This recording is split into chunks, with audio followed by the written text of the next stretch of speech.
नमस्कार, सगरमाथा प्राइम समाचारमा स्वागत छ। म केशव शर्मा। नमस्कार, म प्रसन्न ढुङ्गाना। सगरमाथा प्राइम समाचार सुरु गरौँ। अहिलेसम्मका प्रमुख समाचारबाट। कोरोना संक्रमणका कारण पछिल्लो 24 घण्टामा 28 जनाको मृत्यु, 1948 जना संक्रमित, 3140 जना निको भए। कुनै पनि प्रकारको लैङ्गिक हिंसा तथा विभेदलाई राज्यले सहन नसक्ने प्रधानमन्त्री ओलीको भनाई। व्यक्तिको अन्तर्चेतनामा पनि विवेक पैदा गर्न आग्रह। हज समितिका अध्यक्ष शमशेर मिया विरुद्ध आर्थिक अनियमितता गरेको आरोप समितिकै सदस्यले दिए गृह मन्त्रालयमा उजुरी। कोरोना संक्रमणका कारण विश्वभर 14,17,800 बढीको मृत्यु, 6,02,40,000 बढी संक्रमित। र ICC associate player of the decade अवार्डका लागि क्रिकेट टोलीका पूर्व कप्तान पारस खड्का मनोनयनमा।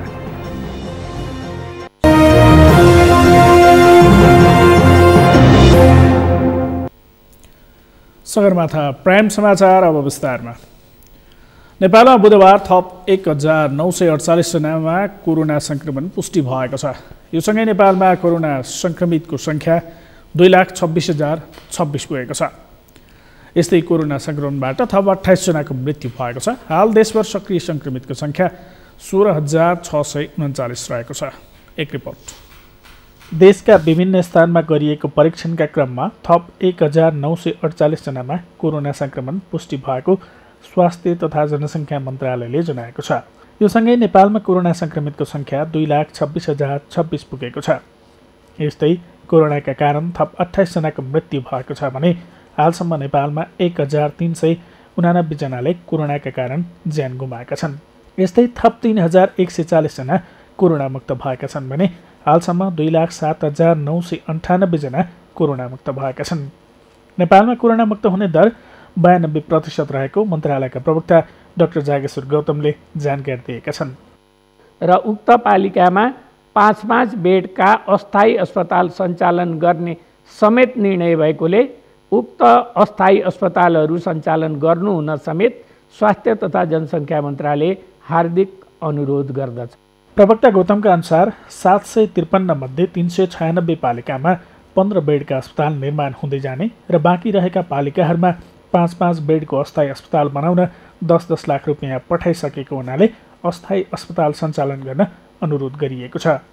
753 मध्ये 396 पालिकामा 15 बेडको अस्पताल निर्माण हुँदै जाने र बाँकी रहेका पालिकाहरूमा हाल हरेक पालिकामा 10-10 लाख रुपियाँ रकम पठाइसकिएको। नेपालमा हाल 16,639 जना आइसोलेसनमा रहेका छन्। 669 जना क्वारेन्टाइनमा रहेका छन्। नेपालमा हालसम्म 16,90,509 जनाको PCR परीक्षण गरिएको स्वास्थ्य मन्त्रालयले जनाएको छ। प्रधानमन्त्री केपी शर्मा ओलीले कुनै पनि प्रकारको लैङ्गिक हिंसा तथा विभेदलाई राज्यले सहन नसक्ने स्पष्ट पार्नु भएको छ। लैङ्गिक हिंसा विरुद्धको 16 दिने अभियानका अवसरमा महिला, बाल बालिका तथा ज्येष्ठ नागरिक मन्त्रालयले आज गरेको भर्चुअल कार्यक्रमलाई सम्बोधन गर्दै प्रधानमन्त्री ओलीले संविधानले लैङ्गिक लगायत सम्पूर्ण क्षेत्रले समानताको सिद्धान्त आत्मसात गरेकाले लैङ्गिक हिंसा तथा विभेदलाई राज्यले सहन नसक्ने बताउनु भएको हो। उहाँले राज्यसँग उपलब्ध स्रोत र साधनको अधिकतम प्रयोग गरी महिलाहरूको जीवनस्तर माथि उठाई समृद्ध समाज निर्माण र तिनको अधिकार सुरक्षित गर्न सरकार अग्रसर रहेको बताउनु भयो। उहाँले यस सङ्घीय संरचना अनुसार तिनै तहका सरकारलाई लैङ्गिक हिंसा विरुद्धका कानुनी तथा संस्थागत व्यवस्थालाई संस्थागत गरी संवेदनशील र महत्त्वका साथ अगाडि बढाउन आग्रह पनि गर्नुभयो।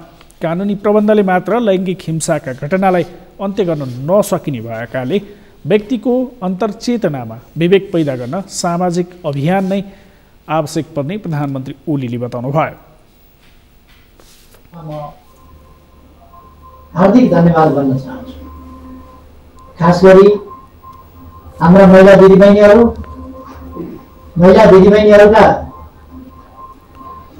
महिला सङ्घ सङ्गठनहरूले विगत निकै धेरै वर्षदेखि नोभेम्बर 25 देखि डिसेम्बर 10 सम्मको 16 दिने यस अभियानलाई प्रभावकारी ढङ्गले मनाइरहनु भएको छ। हामीले हाम्रा प्रयासहरूलाई, आफ्ना प्रयासहरूलाई समृद्धिको बाटोमा, समानताको बाटोमा, सभ्यताको बाटोमा, न्यायको बाटोमा अगाडि बढाउन साझा प्रयासहरू गर्नुपर्छ। आजदेखि डिसेम्बर 10 तारिकसम्म लैङ्गिक हिंसा विरुद्धको 16 दिने अभियान विश्वभरि चलाइएको छ। नेपालमा लैङ्गिक हिंसा अन्त्यको प्रतिबद्धता, व्यक्ति, समाज र सबैको ऐक्यबद्धता भन्ने राष्ट्रिय नाराका साथ यो अभियान सुरु गरिएको छ।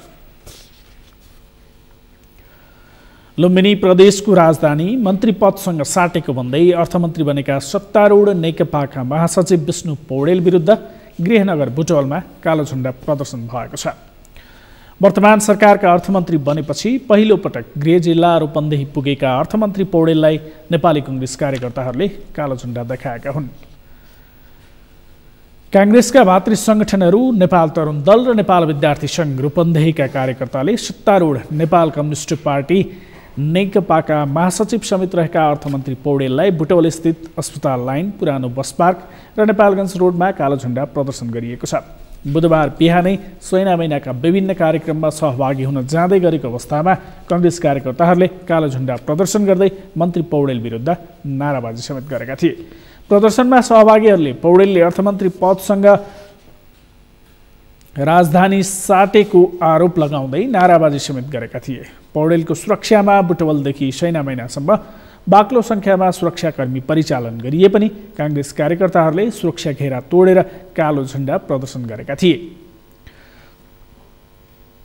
राजधानी सार्न गरिएको षड्यन्त्र विरुद्ध पौडेलले देखाएको राजनीतिक मौनताका विरुद्ध कालो झण्डा प्रदर्शन गरिएको नेपाली कांग्रेस बुटवल उपमहानगर सभापति खेलराज पाण्डेले बताउनुभयो। मङ्गलबार रूपन्देही आएका महासचिव पौडेल बिहिबारसम्म विभिन्न कार्यक्रममा सहभागी भई आजै साँझ काठमाडौँ फर्कने कार्यक्रम रहेको नेकपा रूपन्देहीले जनाएको छ। सरकारले पर्यटक भिसामा नेपाल आउने विदेशी नागरिकहरूका लागि भिसा सम्बन्धी व्यवस्था केही खुकुलो बनाउने भएको छ। भिसा प्रक्रियामा विगतमा भएको व्यवस्था परिवर्तन गर्दै सरकारले पर्यटक भिसामा आउनेहरूका लागि केही खुकुलो बनाउने भएको हो। विधायन व्यवस्थापन समितिमा छलफलमा रहेको अध्यागमन सम्बन्धमा व्यवस्था गर्न बनेको विधेयकमा विदेशी नागरिकले नेपाली भिसा प्राप्त गर्न दिने निवेदन तथा कागजात सङ्कलन र सहजीकरण सम्बन्धी काम नेपाल सरकारले तोकेको कम्पनी र संस्था मार्फत गराउन सक्ने व्यवस्था प्रस्ताव गरेको छ। विधेयकमाथिको छलफलमा गृहमन्त्री रामबहादुर थापाले नेपालको पर्यटन क्षेत्रमा टेवा पुर्याउने उद्देश्यले यस्तो व्यवस्था गर्न लागि बताउनुभयो। आर्थिक समृद्धिको राष्ट्रिय आकांक्षा पूरा गर्न पर्यटन क्षेत्रको ठूलो सहयोग रहने भएकाले बढीभन्दा बढी पर्यटक भित्राउन यसले सहयोग गर्ने उहाँले बताउनुभयो। हामीले देशको चाहिँ विकास गर्ने भन्ने जुन राष्ट्रिय लक्ष्य राखेको छ त्यसलाई प्राप्त गर्नेको एउटा आधार चाहिँ भनेको यहाँ पर्यटन पनि हामीले पर्यटनलाई चाहिँ अधिकतम रूपमा प्रवर्धन गर्न सक्यौँ भने त्यो लक्ष्यलाई हासिल गर्न सकिन्छ भन्ने हो। त्यो दृष्टिकोणले चाहिँ पर्यटकहरूलाई हामीले कसरी त्यो देशमा चाहिँ बढीभन्दा बढी भित्राउने चाहिँ र यो योजनामा हामीले यो 2020 भिजिट 2020 भन्ने योजना पनि सरकारले यहाँ ल्याएको छ। तर कोभिडले गर्दाखेरि हामीले त्यसलाई स्थगित गर्नु पर्यो। त्यो कोणबाट चाहिँ यो आउनु पछाडि त्यो त्यसलाई भिजा दिने जुन अहिलेसम्मको जुन प्रक्रियामा छ अध्यागमन सम्बन्धी कानुनलाई संशोधन र एकीकरण गर्न बनेको विधेयक अहिले छलफलका क्रममा रहेको छ। अध्यागमन सम्बन्धी विद्यमान कानुन परिवर्तन गर्नुपर्ने विभिन्न पक्षबाट आवाज उठ्न थालेपछि सरकारले केही कानुन संशोधन र एकीकरण गर्न विधेयक ल्याएको हो। नेपालमा विदेशीको आगमन, उपस्थिति र नेपालबाट विदेशीको प्रस्थानलाई नियमित र व्यवस्थित गर्ने विधेयकले उद्देश्य राखेको छ। विधेयक प्रचलनमा आएपछि विदेश जाने र विदेशबाट हुने नेपाली नागरिकको आगमनलाई पनि व्यवस्थित गर्नेछ। संस्कृति, पर्यटन तथा नागरिक उड्डयन मन्त्री योगेश भट्टराईले कोरोनाले असर पारेको पर्यटन क्षेत्रलाई उकास्न सरकार लागि परेको बताउनु भएको छ। कोरोनाले पर्यटन क्षेत्रमा पारेको असरका विषयमा आज पर्यटन बोर्डमा आयोजित कार्यक्रममा मन्त्री भट्टराईले कोरोनाले पर्यटन क्षेत्र धराशायी भएको अवस्थामा यसलाई उकास्न सरकार लागि परेको बताउनु भएको हो। मन्त्री भट्टराईले अन्तर्राष्ट्रिय उडानलाई सुचारू गरेपछि पर्यटकहरू नेपाल आउने क्रम बढेको भन्दै यो सकारात्मक सङ्केत भएको बताउनुभयो। उहाँले नेपालमा आन्तरिक उडानसँगै आन्तरिक पर्यटकको सङ्ख्या पनि बढ्दै गएकाले कोरोनाको मारमा परेका व्यवसायीलाई राहत मिलेको तर्क गर्नुभयो। अहिलेको अवस्थामा लगभग सबै प्रकारका पर्यटकीय क्रियाकलापहरू खुल्ला गरिएको भन्दै मन्त्री भट्टराईले बाँकी रहेका पर्यटकीय सेवाहरू पनि क्रमशः खुल्ला गर्दै लैजाने सरकारको योजना रहेको धारणा राख्नुभयो। अब सरकारले पर्यटन क्षेत्रको नयाँ रणनीति ल्याउने तयारीमा रहेको उहाँले जानकारी दिनुभयो। त्यो हाम्रो पूर्व तयारी हामी व्यवस्थित ढङ्गले नै गरेका छौँ भन्ने कुरा हो। यो सबै त कुनै पर्यटन बोर्ड अथवा मन्त्रालयले मात्रै गरे होइन नि, यसमा तपाईँहरू सबैको हिस्सा छ, सहभागिता छ, तब नै यो सम्भव भएको हो। र मलाई त के लाग्छ भने अरू क्षेत्रमा अब बिजनेसमा, अरू सेक्टरमा, इन्डस्ट्रीमा गभर्मेन्ट र प्राइभेट सेक्टरलाई कसरी लिन्छ त्यो बेग्लै कुरा हो। तर यो पर्यटन क्षेत्रमा सरकार र प्राइभेट भन्ने नै छुट्टिँदैन। यो छुट्याउने धेरै कोसिस पनि गर्नु, यो एउटै हो। हामी एउटै मिसनमा छौँ। इन्डिया र बङ्गलादेश अहिलेसम्म खुलेको छैन। आज क्याबिनेटमा हामी त्यो प्रस्ताव लाँदैछौँ। हिजो सिसिएमसीले त्यसलाई स्वीकृति गरेको छ। अब आज प्रधानमन्त्रीज्यूले त्यसलाई पोजिटिभ पक्कै पनि गर्नुहुन्छ। अघिल्लोपल्ट पनि छलफल भएको छ। त्यो हो भने इन्डिया र बङ्गलादेश पनि हामी केही लिमिटेड सङ्ख्यामा खोड लिएर त्यसलाई अगाडि बढाउने ठाउँमा हामी जान्छौँ। मन्त्री भट्टराईले देशको विकासका लागि पर्यटन क्षेत्र निकै महत्त्वपूर्ण भएकाले सरकारी र निजी क्षेत्रबीच सहकार्य हुनुपर्नेमा जोड दिनुभयो। कार्यक्रममा पर्यटन क्षेत्रमा आबद्ध व्यक्तिहरूले कोरोनाले पारेको असरमा सरकारले सहयोग गर्न पर्ने बताएका थिए।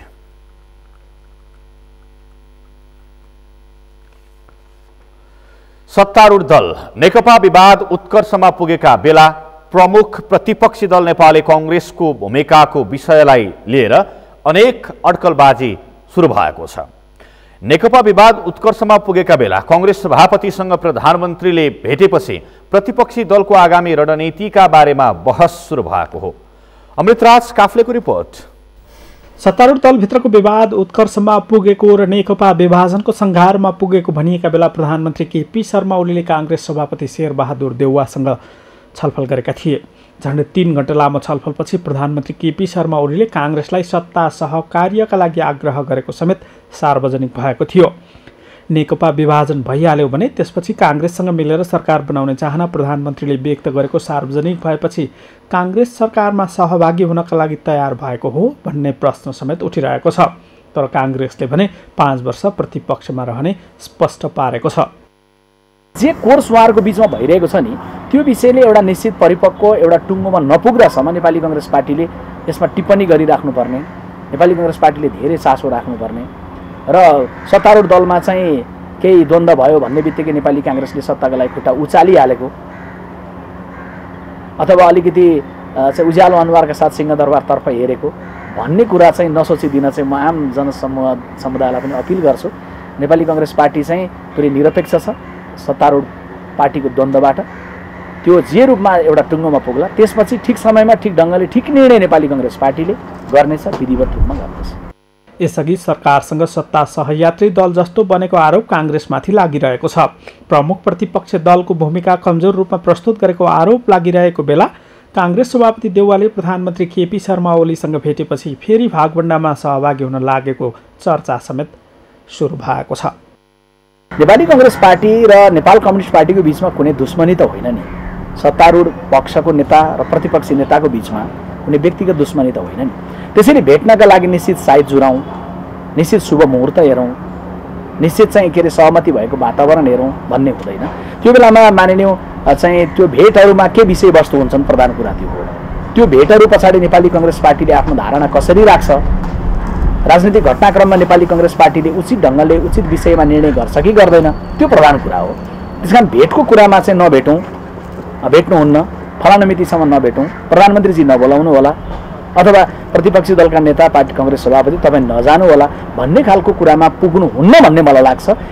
दुई नेताका बीचमा भएको छलफलका क्रममा विश्वविद्यालयहरू र संवैधानिक आयोगहरूमा रिक्त रहेको पदाधिकारी नियुक्तिका विषयमा छलफल भएको जनाइएको छ।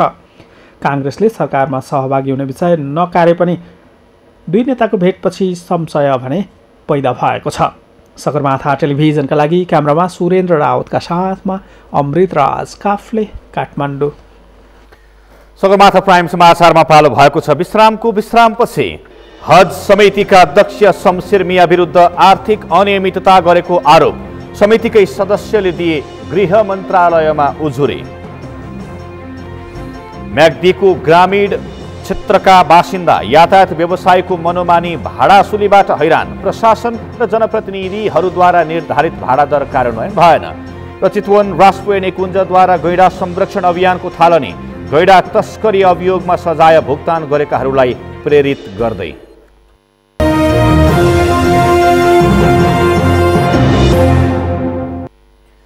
विश्रामपछि सगरमाथा प्राइम समाचारमा पुनः स्वागत छ। अब बाँकी समाचार।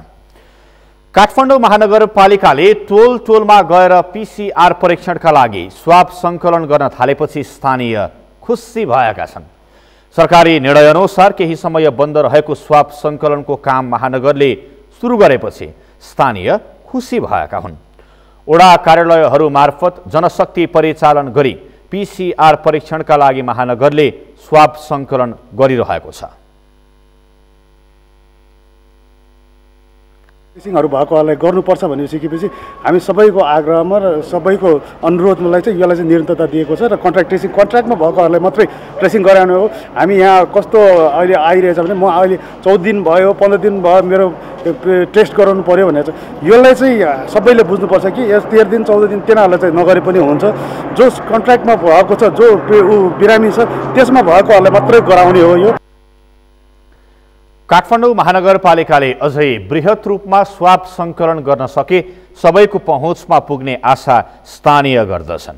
अहिले विभिन्न मापदण्ड बनाएर स्वाब सङ्कलन गरिरहेको महानगरलाई स्थानीयले अधिकांश जनता सशुल्क परीक्षण गर्न सक्ने अवस्थामा नभएकाले अभियानलाई बृहत बनाउन पर्ने सुझाव दिएका छन्। त्यसले गर्दाखेरि अब एकजना दुईजनाको सबैजनाको टेस्ट गरेर विस्तारै गर्दाखेरि चाहिँ पुरै कम्युनिटी नै सेफ हुने कुरा हो यो चाहिँ। केही समय बन्द भएर पुनः निःशुल्क स्वाब सङ्कलन भइरहेकोमा खुसी व्यक्त गर्दै महानगरपालिकाले मात्रै नभएर अन्य ठाउँमा पनि यसरी नै अभियान चलाउन पर्ने स्थानीयको सुझाव छ। यो सबै यहाँ मात्र नभएर सबै ठाउँ यो हुनुपर्छ। अब कति गर्न अधिकांश नेपालीहरूले गर्न नसक्ने अवस्थामा छ। त्यसले गर्दा यो गरेको साह्रै राम्रो। नगरपालिकाले यसलाई अझ बृहत रूपमा लानुपर्ने देखेको छु। काठमाडौँ महानगरपालिका वडा नम्बर 6 का वडा अध्यक्ष दिपेन्द्र लामाले संक्रमितको संख्या बढ्दै गएपछि कन्ट्र्याक्ट ट्रेसिङ र सरकारले तोकेको मापदण्डका आधारमा स्वाब सङ्कलन थालिएको बताउनुभयो। संक्रमित एकाघरका ट्रेसिङमा परेका व्यक्तिहरूको स्वाब सङ्कलन थालिएको हो। हुनु पर्थ्यो, बीचमा थिएन, अहिले भइदियो, खुसी लागेको छ। सर्वसाधारणले सबैको पहुँच नहुन सक्छ, कमसेकम यति भइदिनु नगरपालिकाबाट यति भइदियो, खुसी लाग्यो। कोरोनाको निःशुल्क परीक्षण नगर्ने सरकारी निर्णय सर्वोच्च अदालतको आदेशपछि बदर भएपछि अहिले सरकार र स्थानीय तहहरूले मापदण्ड बनाएर कोरोना परीक्षण गरिरहेका छन्। अन्य जिल्लाहरूमा कोरोना संक्रमितको संख्या घट्दै गए पनि काठमाडौँ उपत्यकामा भने दिनदिनै संक्रमित बढिरहेका छन्। महानगरपालिकाले अशक्त र वृद्धहरूको मोबाइल भ्यान मार्फत स्वास्थ्यकर्मी खटाएर स्वाब सङ्कलन गरिरहेको छ। हज समितिका अध्यक्ष शमशेर मियाले आर्थिक अनियमितता गरेको भन्दै सदस्यहरूले गृह मन्त्रालयमा उजुरी दर्ता गराएका छन्। गृह मन्त्रालयमा उजुरी दर्ता गराएका समितिका सदस्यहरूले मंगलबार मुस्लिम आयोगमा समेत ध्यानाकर्षण गराएका छन्। मुस्लिम आयोगमा पुगेका सदस्यहरूले अध्यक्ष मियालाई कारबाहीका लागि सहयोग गर्न भन्दै ध्यानाकर्षण पत्र बुझाएका हुन्। हज समितिका सदस्य नजिबुल्लाह अन्सारीले गृह मन्त्रालय, प्रधानमन्त्रीको कार्यालय र संवैधानिक मुस्लिम आयोगमा अध्यक्ष मियाले आर्थिक अनियमितता गरेको सम्बन्धमा प्रमाणसहित उजुरी दिएको बताउनुभयो। अध्यक्ष मियाले हज यात्रामा जाने हाजीहरूको व्यवस्थापनमा करिब 3 करोड रुपैयाँ हिनामिना गरेको आरोप सदस्यहरूले लगाएका छन्। हाजीहरू बस्नका लागि भवन व्यवस्थापन, खाना व्यवस्थापन, हवाई यात्रा लगायतमा अनियमितता भएको उनीहरूको भनाइ छ। हज यात्रामा जानेहरूबाट अध्यक्ष मियाले प्रतिदिन 12 रियाल भन्दा बढी रकम लिएको आरोप समेत समितिका सदस्यहरूले लगाएका छन्। यो तीनैवटा निकायमा हाम्रो सम्पूर्ण सदस्यहरूबाट लगायत हाम्रो आफ्नो जुन अध्यक्ष हुनुहुन्छ वर्तमान नेपाल हज समितिका, त्यो अध्यक्षका क्रियाकलापबारे हामीले उहाँको कमी कमजोरी औल्यायौँ र हामीले जे देख्यौँ कि उहाँले आर्थिक अनियमितता गर्नुभएको छ। पवित्र ठाउँलाई अपवित्र भावनाले, पवित्र इच्छाले त्यसलाई बिगाड्नु भएको छ र त्यसको विरुद्धमा भनौँ अथवा त्यस्ता अपराधीहरूको गलत क्रियाकलाप रोकियोस् सम्बन्धी ठाउँमा हामीले उजुरी दिए। हज यात्राका लागि राष्ट्रिय वाणिज्य ब्याङ्कमा जम्मा भएको 15 करोड रुपैयाँ ब्याज र कमिसनको लोभमा सनराइज ब्याङ्कमा सारेको आरोप समेत समितिका सदस्यहरूले लगाएका छन्। उनीहरूले अध्यक्ष मियालाई तत्काल हज समितिको अध्यक्षबाट हटाई कारबाही गर्न माग गरेका छन्। म्याग्दीको ग्रामीण क्षेत्रका बासिन्दा यातायात व्यवसायीको मनोमानी भाडा असुलीबाट हैरान भएका छन्। कच्ची र साँघुरा सडकमा छतमा समेत राखेर क्षमताभन्दा बढी यात्रु बोक्दा दुर्घटनाको जोखिम पनि उत्तिकै बढेको छ। सन्तोष गौतमको रिपोर्ट। प्रशासन, प्रहरी र जनप्रतिनिधिहरूमा यातायात भाडा दर निर्धारण, समायोजन र कार्यान्वयनमा देखिएको रहस्यमय मौनता र उदासीनताका कारण म्याग्दीका ग्रामीण क्षेत्रमा नागरिक महँगो भाडा तिर्न बाध्य भएका छन्। नयाँ ट्र्याक खोलिएका सडकको भाडा दर निर्धारण, मर्मत र स्तर वृद्धि भएका सडकमा चल्ने सवारीको भाडा दर समायोजन नहुनु, स्थानीय तह तथा नियमनकारी निकायको व्यवस्था र व्यवसायको मनोमानीका कारण सर्वसाधारण ठगिएका हुन्। यो कोभिड-19 को असर भनौँ, लकडाउन भए, यता निजी गाडीहरू भए, प्राइभेट जिप भए, बोलेरो भए, यिनीहरूले भाडा मन परिदर उठाउने गरेको पाइन्छ र नेपाल सरकारको नियम अनुसार मान्छे नराखिकन गाडीमा, फुल गाडीमा राखे पनि भाडा डबल ट्रिपल। यहाँ त ताकमबाट बेनिफिटको 1200-1000 रुपियाँ, दरबारबाट यहाँको 500 रुपियाँ लिने गरेको पाइन्छ। जिल्ला सदरमुकाम भैनी बजारदेखि ग्रामीण क्षेत्रमा चल्ने अधिकांश जिप र ट्याक्सीका सवारी धनीहरूले जति मन लाग्यो त्यति नै भाडा असुल्ने गरेका छन्। प्रति किलोमिटर 30 रुपियाँ भन्दा बढेका दरले भाडा लिने गरेका छन्। बेनीदेखि 10 किलोमिटर दूरीको भगवती पुग्न 300 र 50 किलोमिटर टाढा मोदी पुग्न 1000 रुपियाँ भाडा तिर्नुपर्छ। अन्नपूर्ण गाउँपालिकाको सिख, खार, चित्री पुग्न पनि 1000 भन्दा बढी भाडा तिर्नुपर्छ। व्यवसायले छतमा राखेर क्षमताभन्दा बढी यात्रु बोक्ने र आफू खुसी भाडा असुल्ने गर्दा समेत ट्राफिक प्रहरीले आँखा चिम्लने गरेको छ। सामान ढुवानी र घरायसी प्रयोजनका लागि अनुमति पाएका निजी सवारी साधनले पनि नियम विपरीत यात्रु बोकेर महँगो भाडा असुलिरहेका छन्। यातायात कम्पनीका पदाधिकारीहरू भने रातो नम्बर प्लेटका निजी गाडीले मनोमानी भाडा लिने गरेको, तर आरोप भने आफूहरूले खेप्नु परेको बताउँछन्। सिडिओ कार्यालयदेखि पहिले नै जिल्ला सदरबाटै भाडा दर तय भएको हुन्छ गरे हामीले चाहिँ अहिलेसम्म कुनै पनि गाडीलाई, कुनै पनि बसले, कुनै पनि जिपले बढी भाडा लिँदै लिएको छैन। यो स्पष्टै छ, धेरै हुन्छ गएर समातसँग। यो मेन भनेको यो कालो प्लेट बुलेरो, रातो प्लेट बुलेरो, यिनीहरूले जुन सामानको नाममा मान्छेहरू बोकेर बढी भाडा लिने, बिच बाटोमा लहर उतारेर त्यहाँबाट लहर जाने, यिनीहरूको अवस्था चाहिँ यिनलाई चाहिँ कसैले पनि हेर्दैन। हाम्रो गाडीमा मात्र, हाम्रो गाडीहरू खाली हिँडिरहेको छन्। हेर्नुहोस्, जिल्ला यातायात व्यवस्थापन समितिले 2073 बेनी जोमसम सडकमा 750, बेनी दरबाङ ताकम सडकमा प्रति किलोमिटर 8 रुपियाँ 50 पैसा र अन्य सडकमा प्रति किलोमिटर 12 रुपियाँका दरले भाडा दर कायम गरेको थियो। 4 वर्षदेखि सडकको रुट कायम, भाडा निर्धारण, समायोजन तथा नियमनमा कसैले ध्यान नदिँदा नागरिक महँगो भाडा तिरेर जोखिम र कष्टपूर्ण यात्रा गर्न बाध्य भएका छन्। तत्कालै हामीले विभिन्न यहाँ स्थानीय तहका बाटाहरूको अवस्था के छ, ती बाटाहरूको मापदण्डलाई सङ्कलन गर्ने र स्थानीय तहका चाहिँ तह समेतको चाहिँ उपस्थितिमा तुरुन्तै चाहिँ जिल्ला यातायात व्यवस्थापन समितिको बैठक चाहिँ हामीले बोलाएर बाटाघाटाहरूको अवस्था, अस्थायी रुटको अवस्था र त्यसपछि चाहिँ त्यसको आधारमा चाहिँ पछि अघिल्लोचोटि भएको भाडा दरलाई कसरी चाहिँ हामीले परिमार्जन अथवा समायोजन अथवा व्यवस्थित गरेर लिएर जाने त्यो चाहिँ हामी तुरुन्तै बैठक बसेर यसलाई चाहिँ हामीले अब एउटा कन्क्लुजनमा लिने तयारी गर्दैछौँ। म्याग्दीका 6वटा स्थानीय तहका 45 मध्ये 43वटा सडक सञ्जालमा जोडिएका छन्। तर प्रमुख जिल्ला अधिकारी अध्यक्ष रहने जिल्ला यातायात व्यवस्थापन समितिको बैठक 4 वर्षदेखि बसेको छैन। स्थानीय तहका जनप्रतिनिधि, परिवारका सदस्य, राजनीतिकर्मी र अगुवाहरूको लगानी रहेको यातायात व्यवसायलाई दबाव र प्रभावमा पारेर प्रहरी प्रशासनले नियमन गर्न नसकेको नागरिक गुनासो छ। राज्यका निकायको सक्रियता, जागरुकता, इच्छाशक्ति र नागरिक सचेत भएर भाडामा भएको मनमानी नियन्त्रण गर्नुपर्ने देखिएको छ। सगरमाथा टेलिभिजनका लागि म्याग्दीबाट सन्तोष गौतमको रिपोर्ट। चितवन राष्ट्रिय निकुञ्जले गैंडा तस्करको अभियोग लागेर सजाय भुक्तान गरेकाहरूलाई गैंडा संरक्षणमा लाग्न प्रेरित गरेको छ। निकुञ्जमा गैंडा संरक्षणको चुनौती बढिरहेका बेला निकुञ्ज प्रशासनले यसअघि तस्करीमा लागेर सजाय भुक्तान गरेका चेपाङ समुदायका केही व्यक्तिलाई गैंडा संरक्षणमा प्रेरित गरेको हो। 1 दशक अघि गैंडाको खाक तस्कर गर्नेहरूले निकुञ्ज आसपास बस्ने चेपाङ समुदायका व्यक्तिहरूलाई प्रयोग गरी गैंडा मार्न लगाएको र सोही अभियोगमा सजाय भुक्तान पूरा गरेका व्यक्तिहरूलाई अहिले गैंडाको संरक्षणका लागि काम गर्न प्रेरित गरिरहेको चितवन राष्ट्रिय निकुञ्जका प्रमुख संरक्षण अधिकृत अणनाथ बरालले बताउनुभयो। तत्कालीन समयमा गैंडाको चोरी शिकारमा एउटै गाउँका 40 जनासम्म संलग्न भएका थिए। चेपाङ समुदायका तिनै व्यक्तिहरूलाई अहिले गैंडा संरक्षणमा जुट्न निकुञ्जले प्रेरित गरेको हो। निकुञ्जका प्रमुख संरक्षण अधिकृत बरालले निकुञ्ज सम्बन्धी ऐनले निकुञ्जमा तस्करी गर्नेहरूलाई 10 लाख रुपैयाँसम्म जरिमाना र 15 वर्षसम्म कैद सजाय गरेकाले पनि तस्करीमा काममा नलाग्न आग्रह गर्नुभयो। पहिला 1 लाखसम्म जरिमाना र 15 वर्षसम्म कैद थियो। अहिले त्यसलाई बढाएर 10 लाख जरिमाना र 15 वर्ष कैद बनाएको छ। कानुनी हिसाबले यति ठुलो विषय छ। 15 वर्ष कैद बस्ने र 10 लाख रुपियाँ तिर्ने भनेको सामान्य तामसुने कुरा होइन।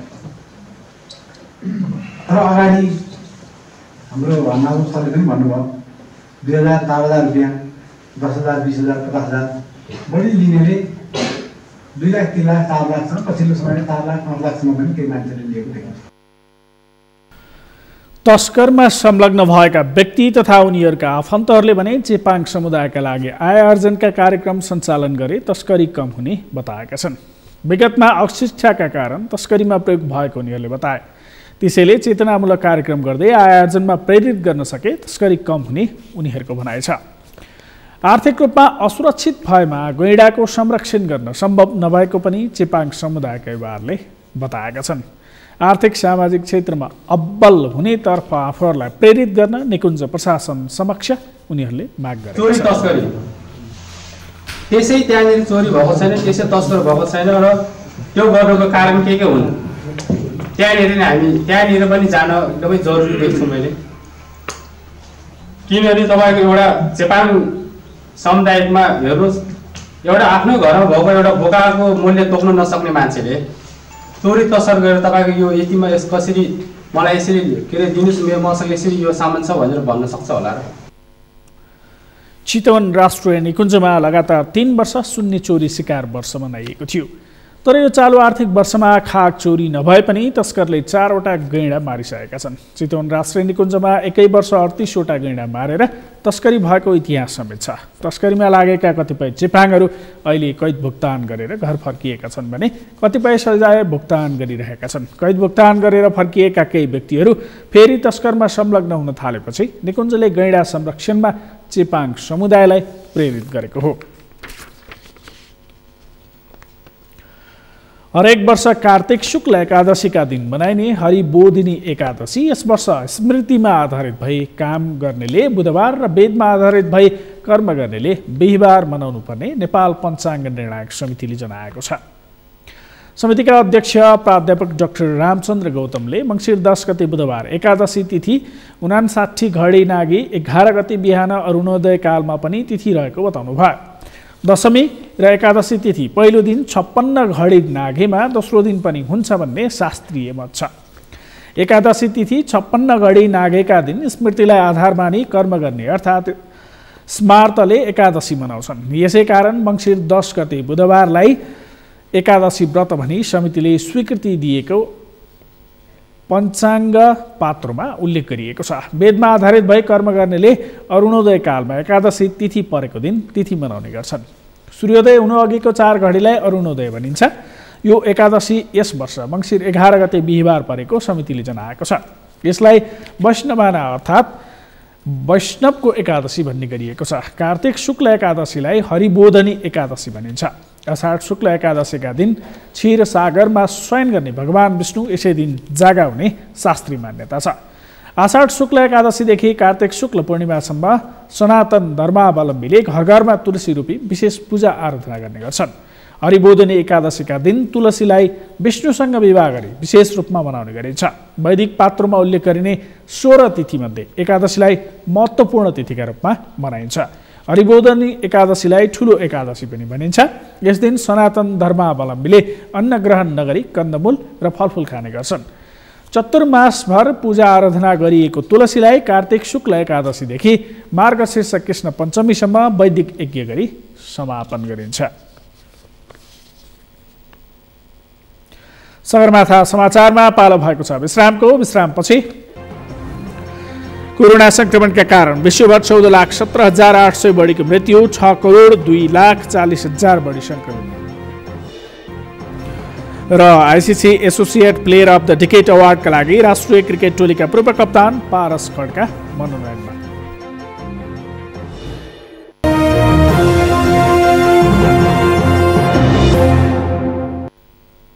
अब पालो अर्थ समाचारको।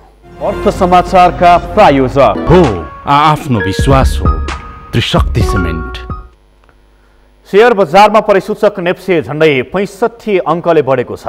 साताको चौथो कारोबारको दिन आज नेप्से परिसूचक 64.70 अङ्कले बढेर 1874.81 अङ्कमा बन्द भएको छ। सेन्सेटिभ परिसूचक पनि 12.96 अङ्कले बढेर 362.33 अङ्कमा बन्द भएको छ।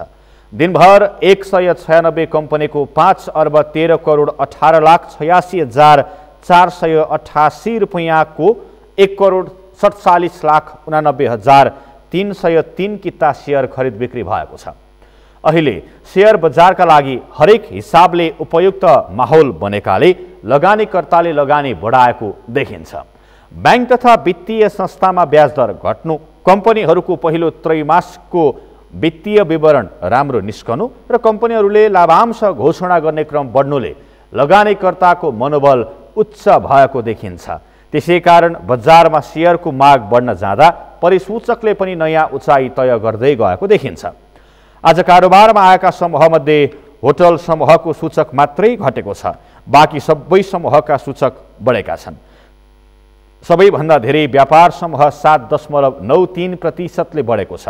उत्पादन तथा प्रशोधन समूह 7.32%, अन्य समूह 6.72%, लघुवित्त समूह 3.86%, निर्जीवन बीमा समूह 3.31%, बैंकिङ समूह 2.97%, विकास बैंक समूह 1.37%, फाइनान्स समूह 1.72%, जलविद्युत समूह 1.71%, जीवन बीमा समूह 1.74% र म्युचुअल फन्ड समूह 1.35%ले बढेको छ।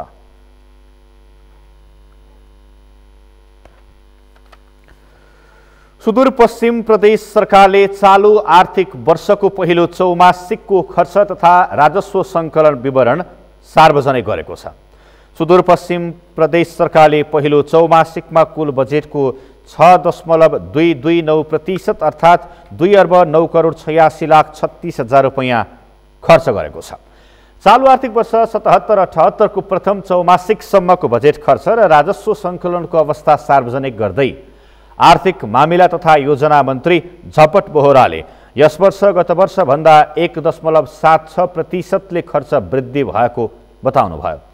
गत वर्ष पहिलो चौमासिकमा कुल बजेटको 4.53% मात्रै खर्च भएकोमा यस वर्ष चालुतर्फ 1,10,47,50,000 अर्थात् 6.65% र पुँजीगततर्फ 99,38,76,000 अर्थात् 93% खर्च भएको मन्त्री बोहराले बताउनुभयो। गत आर्थिक वर्षको पहिलो चौमासिकमा चालुतर्फ 5.40% र पुँजीगततर्फ 3.52% मात्रै खर्च भएको थियो। प्रदेश अर्थमन्त्री बोहराले यस वर्ष चालुतर्फ 1.25 र पुँजीगततर्फ 2.41% खर्च बढी भएको बताउनुभयो। तुलनामा 6.65% हुन आउँछ, जबकि गत आर्थिक वर्षको सोही अवधिमा चालुतर्फ 5.40% मात्र खर्च भएको थियो। गत आर्थिक वर्षको तुलना गर्दा समीक्षा अवधिमा 1.25%ले खर्च बढी हुनु गएको छ र यसमा हामीले सफलता प्राप्त गरेका छौँ। कुल विनियोजन मध्ये पुँजीगत तर्फ 49 करोड 38,76,000 खर्च भएको छ, जुन विनियोजनको तुलनामा 5.93% हुन आउँछ, जबकि गत आर्थिक वर्ष 76-77 को सोही अवधिमा पुँजीगत तर्फ 3.52 मात्र खर्च भएको थियो। गत वर्षको भन्दा समीक्षा अवधिमा 2.41%ले बढी खर्च गर्न प्रदेश सरकार सफल भएको छ।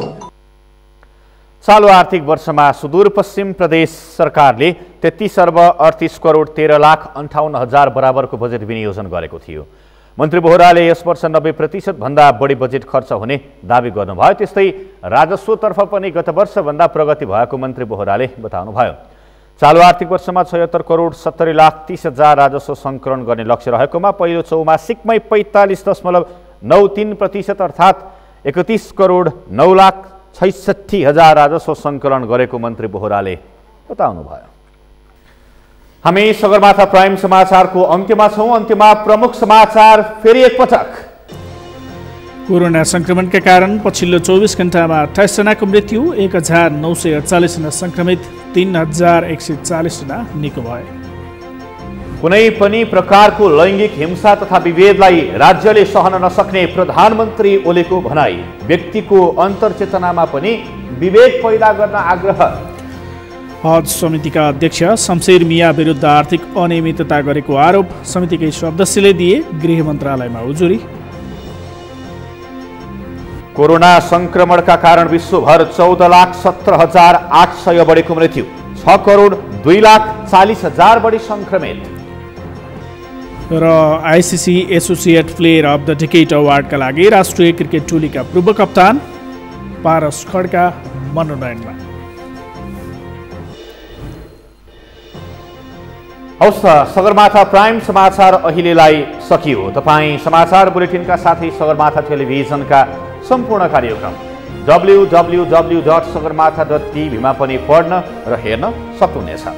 युट्युबमा youtube.com/sagarmatha TV नेपालमा हेर्न सक्नुहुनेछ।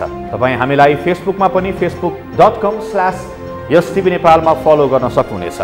समाचारको शिखर, नेपालको गौरव, नेपालको पहिलो न्युज च्यानल सगरमाथा टेलिभिजन हेर्दै गर्नुहोला। नमस्कार। नमस्कार।